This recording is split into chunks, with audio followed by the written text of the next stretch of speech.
25 years of excellence, 25 years of innovation, 25 years of nurturing the leaders of tomorrow. We are GD Goenka. We are driven by our commitment to bring a global worldview to education.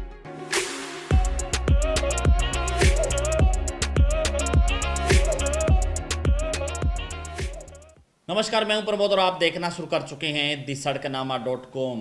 Bharatiya Janata party ने सिरसा लोकसभा क्षेत्र से doctor Ashok Tanwar को उम्मीदवार बनाया है और हम आपको बता दें कि अब दूसरी पार्टियां हैं, चाहे हम कांग्रेस की बात करें, चाहे हम इनेलो की बात करें, चाहे हम जेजेपी की बात करें, तो उन्होंने भी अपने उम्मीदवार चुनावी मैदान में उतारने को लेकर के मंथन है वो शुरू कर दिया है।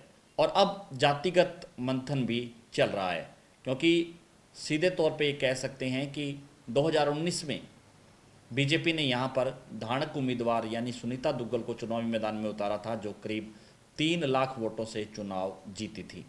अब चूँकि डॉक्टर अशोक तंवर है वो उम्मीदवार हैं और हाल ही में उन्होंने भारतीय जनता पार्टी को ज्वाइन किया था। डॉक्टर अशोक तंवर के सामने बड़ी चुनौती ये होगी कि भारतीय जनता पार्टी की जो कोर टीम है, जो कार्यकर्ता हैं गांव-गांव में, क्या उनके साथ वो चल पाएंगे, ये उनके लिए चुनौती होगी। उनकी मजबूती ये है कि वो सिरसा लोकसभा क्षेत्र में हमेशा एक्टिव रहे हैं, सक्रिय रहे हैं और जब वो सांसद थे तब भी उन्होंने इस इलाके में जो है काफ़ी विकास कार्य करवाई, क्योंकि उस वक्त कांग्रेस की सरकार थी केंद्र में भी और हरियाणा में भी, उसका उनको फ़ायदा मिला।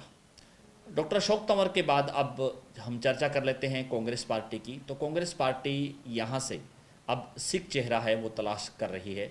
सिख चेहरे के तौर पर उनके पास 2 उम्मीदवार हैं, जिसमें पूर्व सांसद चरणजीत सिंह रोडी की बात करें या पूर्व विधायक जरनैल सिंह रतिया की बात करें। डॉक्टर अशोक तंवर के सामने चरणजीत सिंह रोडी है, उन्होंने पहले चुनाव लड़ा हुआ है 2014 में और चरणजीत सिंह रोडी डॉक्टर अशोक तंवर को हरा करके लोकसभा में पहुंचे थे। अब चरणजीत सिंह रोडी हैं वो कांग्रेस में हैं और कुमारी सैलजा के खासम खास माने जाते हैं। कुमारी सैलजा की चलती है टिकट आवंटन को लेकर के, बंटवारे को लेकर के, तो चरणजीत सिंह रोडी है उनका दाव लग सकता है। भूपेंद्र सिंह हुड्डा चाह रहे हैं कि यहाँ से पूर्व विधायक जरनैल सिंह है रतिया, उनको टिकट मिले, क्योंकि भूपेंद्र सिंह हुड्डा के खास माने जाते हैं पूर्व विधायक जरनैल सिंह। अब हम चर्चा कर लेते हैं कि कोई बड़ा चेहरा अगर सिरसा में उतारा गया तो कुमारी सैलजा हो सकती हैं, वो खुद यहाँ से चुनाव लड़ सकती हैं। बेशक वो चूँकि डॉक्टर अशोक तंवर और कुमारी सैलजा है वो एक ही जाति से संबंध रखते हैं, मेघवाल जाति से, लेकिन कुमारी सैलजा है वो डॉक्टर अशोक तंवर पर भारी पड़ सकती हैं सिरसा में। इसको लेकर के बड़े चेहरे के तौर पर वो चुनाव यहाँ से लड़ सकती हैं। उनके गांव-गांव में वर्कर भी हैं और पिछले दिनों काफ़ी रैलियाँ जो है सिरसा में 2 रैलियाँ हुई, उनमें भी ये मांग उठी कि कुमारी सैलजा है वो उनको सिरसा लोकसभा क्षेत्र से चुनाव लड़ना चाहिए। वो अम्बाला से लड़ेंगी, सिरसा से लड़ेंगी, तो उनका टिकट लगभग पक्का है, वो दोनों जगह पे किसी एक जगह से चुनाव लड़ सकती हैं। उनको टिकट मांगने के लिए जो है काफ़ी मशक्क़त है वो नहीं करनी पड़ेगी, ये कह सकते हैं, क्योंकि कुमारी सैलजा का टिकट फाइनल है, वो अम्बाला से लड़े या सिरसा से लड़े। इसके साथ साथ चाहे प्रदीप नरवाल की बात करें, जो राष्ट्रीय कांग्रेस के सचिव हैं, युवा नेता हैं, और वो भी चुनाव है वो लड़ सकते हैं। उनके चुनाव लड़ने की चर्चा है वो सिरसा और अम्बाला को लेकर के चल रही है। और इसके साथ साथ हम बात कर लेते हैं, अगर जो कि डॉक्टर अशोक तंवर के बाद अगर कांग्रेस है किसी धाड़क उम्मीदवार की तलाश में होगी, तो यहाँ पर जो है एलनाबाद के चेयरमैन राम सिंह सोलंकी है, उनका दाव लग सकता है। राम सिंह सोलंकी है वो चुनाव लड़ सकते हैं। और इसके साथ साथ हम आपको बता दें कि ये कांग्रेस के चेहरे थे।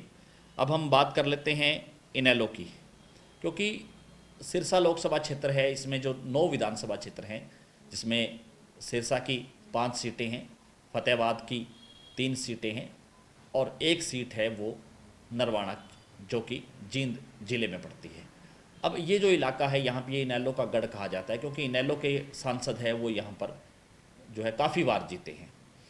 और यहाँ पर अब इनेलो है वो जातीय समीकरण है उसको लेकर के पृथ्वी नंबरदार है उनको चुनावी मैदान में उतार सकती है। पृथ्वी नंबरदार है वो नरवाणा से विधायक रह चुके हैं 2009 में और वाल्मीकि समुदाय से आते हैं। इसके साथ साथ डॉक्टर सीताराम है उनको भी चुनाव लड़वाया जा सकता है। पहले डॉक्टर सीताराम है वो उनको चुनाव लड़वाने को लेकर के चर्चा है वो थी और डॉक्टर सीताराम है उन्होंने 2009 में भी डॉक्टर अशोक तंवर के सामने चुनाव लड़ा था और वो मात्र 35,000 वोटों से चुनाव हार गए थे। जब डॉक्टर अशोक तंवर पहली बार यहाँ से चुनाव लड़े तो डॉक्टर सीताराम है वो मुकाबले में थे इनेलो से। और ये दो उम्मीदवार हैं वो इनेलो की तरफ से है। अब हम बात कर लेते हैं जेजेपी की। जेजेपी यहाँ पर सबसे लास्ट में जो है वो उम्मीदवार उतारेगी क्योंकि हाल ही में बीजेपी और जेजेपी का गठबंधन है वो टूटा है और जेजेपी सिरसा, हिसार, भिवानी, महेंद्रगढ़ ये 3 सीटों पर जेजेपी का फोकस रहेगा। और सिरसा से चूंकि अभी उनके पास पूर्व विधायक भागीराम हैं, उनके बेटे सुरेंद्र एडवोकेट है वो उम्मीदवार है उनके पास जो चेहरा है सिरसा ज़िले की बात करें तो। और इसके साथ साथ जो दूसरा चेहरा है वो निर्मल सिंह मलडी का है। निर्मल सिंह मलडी है उन्होंने कालांवाली से विधानसभा का चुनाव भी लड़ा और पिछला 2019 में उन्होंने लोकसभा का चुनाव भी लड़ा। दोनों चुनाव वो हार गए थे और वोट भी ज़्यादा नहीं मिल पाया उनको। तो 2 ये चेहरे हैं जेजेपी के पास। अगर जेजेपी यहाँ से धानक उम्मीदवार चुनावी मैदान में उतारती है जातिगत समीकरणों के हिसाब से तो उनके पास रमेश खटक है उनको चुनाव लड़ाया जा सकता है। और जो 2 चेहरे मैंने आपको और पहले बताए थे, चाहे निर्मल सिंह मलडी की बात करें चाहे सुरेंद्र एडवोकेट की बात करें, ये समीकरण है वो अब तक जो है बन रहे हैं सिरसा लोकसभा सीट को लेकर के कि कौन कौन सी पार्टी क्या क्या उम्मीदवार चुनावी मैदान में उतारेगी। आपकी इस वीडियो को लेकर के क्या राय है, आपकी इस वीडियो को लेकर के क्या सोचते हैं आप, इस आंकलन को लेकर के आप हमें कमेंट सेक्शन में अपने आंकलन जोड़ दीजिए। बहुत बहुत शुक्रिया।